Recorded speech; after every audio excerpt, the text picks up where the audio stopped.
Je pense qu'on a tous hâte que le match commence.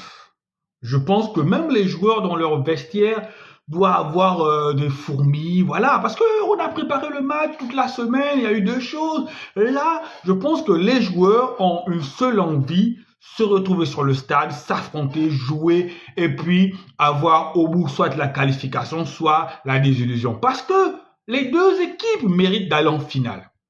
Les deux équipes méritent de gagner une nouvelle Ligue des Champions, une sixième pour le FC Barcelone et une troisième pour l'Inter de Milan. C'est deux belles équipes, deux styles différents qui s'affrontent et ça a donné ce premier match-là plein d'intensité. Score final 3-3. Aujourd'hui encore, je suis sûr qu'on va avoir du spectacle. Aujourd'hui encore, je suis sûr que l'Inter de Milan va marquer.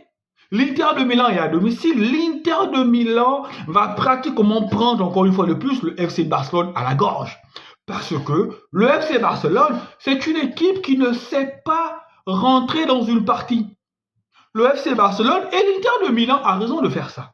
Parce que le FC Barcelone, c'est le genre d'équipe, si elle te met un but le premier, elle peut facilement contrôler le match et vous ne la retrouvez plus.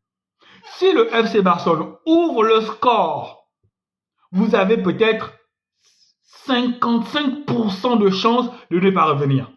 Alors que si c'est vous qui ouvrez le score, bon, au pire des cas, qu'est-ce qui peut se passer? Le FC Barcelone peut juste revenir au score. Et vous pouvez aggraver, ils peuvent revenir, mais s'ils ouvrent un but, ils marquent un deuxième, il y a plus de chances qu'il n'y ait pas de remontada dans l'autre sens avec ce FC Barcelone-là. Donc ce match-là, moi je le sens imprévisible.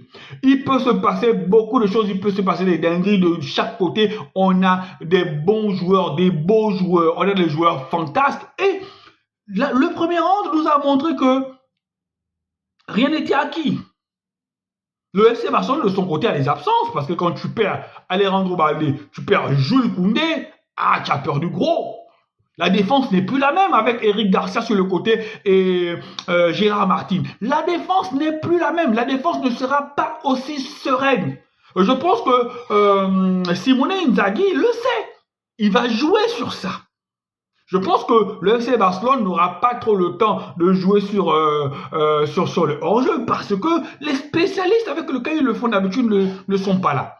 Donc pourquoi ce FC Barcelone-là, 10 ans après, accède à une nouvelle finale, il va falloir que certains éléments de cette équipe-là soient costauds. Je pense déjà au milieu de terrain, parce qu'on sait tous que le milieu de terrain, ça va être la plus grosse bataille. Parce que quand vous avez une énorme densité de 5 joueurs déjà de l'Inter qui sont au milieu de terrain, il y a presque un embouteillage. Donc, le FC Barcelone, avec ses maîtres à jouer que sont Pedri et Frenkie de Jong, doivent être à un niveau stratosphérique. Et comme je l'ai dit, Lamine Yamal, Rafinha et je pense Ferran Torres doivent devoir participer aux tâches défensives. Mais je pense que le FC Barcelone a les joueurs offensifs pour venir à bout de cette équipe, de cette défense de l'Inter qui n'est pas aussi une défense hermétique, qui n'est pas aussi une défense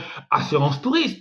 Voilà. Est-ce que Simeone Inzaghi va partir avec Di Marco sur le côté? On a bien vu que Lamine Yamal face à Di Marco, ça a été journée porte ouverte. Et lorsqu'on a changé Di Marco pour mettre à Serbi, ça a été un peu plus compliqué pour Lamine Yamal. Quelle sera la stratégie adoptée pour Simone? Simone va commencer par Serbi ou avec Di Marco? Ce match-là, sincèrement, je ne peux pas vous dire que le FC Barcelone part favori. Le FC Barcelone part sûrement légèrement avec les faveurs du pronostic.